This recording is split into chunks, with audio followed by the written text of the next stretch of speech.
Hi hello welcome to Andhra Prabha. నేను సాయి. అవసరం లేకున్నా కొన్నిసార్లు సంబంధాలు కుదుర్చుకోవాల్సి ఉంటుంది. తాజాగా తెలుగుదేశం పార్టీ అధినేత చంద్రబాబు నాయుడికి ఇలాంటి పరిస్థితి ఎదురైంది. ఈసారి చేతికి అధికారం రాకుంటే ఇంకెప్పటికీ ఈ అవకాశం దక్కదన్నట్లుగా ఆయన తీరుంది. ఏం చేసైనా సరే ఈసారి ఎన్నికల్లో గెలుపు బాట పట్టాలనే ధీమా ఆయనలో కనిపిస్తూ ఉంది.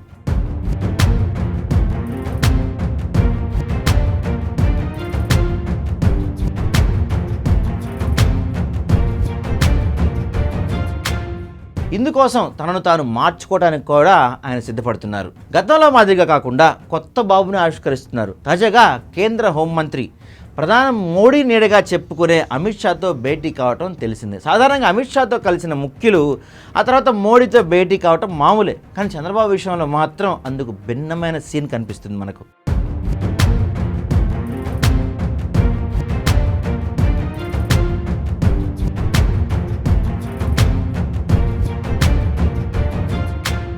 అమిత్ షాతో భేటీ అనంతరం ప్రధాని నరేంద్ర మోడీతో కలవకుండా తిరిగి వచ్చేయడంపై ఆసక్తికర చర్చ జరుగుతుంది. నిజానికి చంద్రబాబుతో బంధం కుదుర్చుకోవటం ప్రధాని మోడీకి సుతరావు ఇష్టం లేదని టాక్. అయితే అమిత్ షా ప్రత్యేక ఆసక్తిని కనపరచడంతో మోడీ కాదనలేకపోతున్నట్టు తెలుస్తుంది. వ్యూహాత్మకంగా దక్షిణాదిలో బీజేపీ బలం పెంచుకునే అవకాశం వచ్చినప్పుడు దాన్ని విడవకుండా మరింత లోతుల్లో వెళ్ళటమే అమిత్ షా ఆలోచనగా చెప్తున్నారు. ఈసారి ఎన్నికల్లో 2014 నాటి కాంబినేషన్ రిపీట్ చేయడం ద్వారా 5 నుంచి 10 స్థానాల్లో గెలిపే లక్ష్యంగా బరిలో దిగాలన్నది అమిత్ షా ఆలోచనగా చెప్తున్నారు.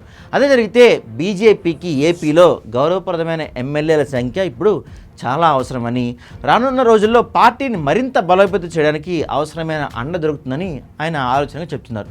ఇప్పుడున్న పరిస్థితుల్లో చంద్రబాబు పరిస్థితి గతంలో మాదిరిగా లేదు.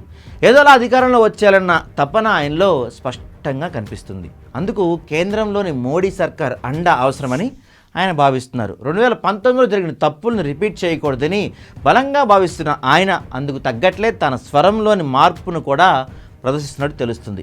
అమిత్ షాతో భేటీ సందర్భంగా చంద్రబాబు కీలక వ్యాఖ్యలు చేశారని చెప్తున్నారు.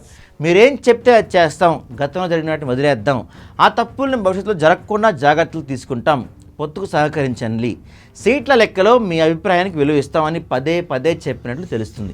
అధికారం వచ్చిన తర్వాత కూడా మోడీ సర్కార్ చెప్పినట్లే తాము నడుస్తామన్న విషయాన్ని స్పష్టం చేసినట్లుగా విశ్వసనీయ వర్గాల సమాచారం.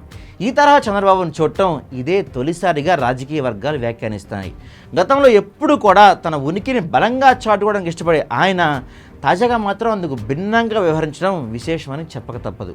ఏది ఏమైనా బీజేపీతో చెలిమి కోసం ఆయన పడుతున్న తపన సరికొత్తగా ఉందంటున్నారు రాజకీయ విశ్లేషకులు.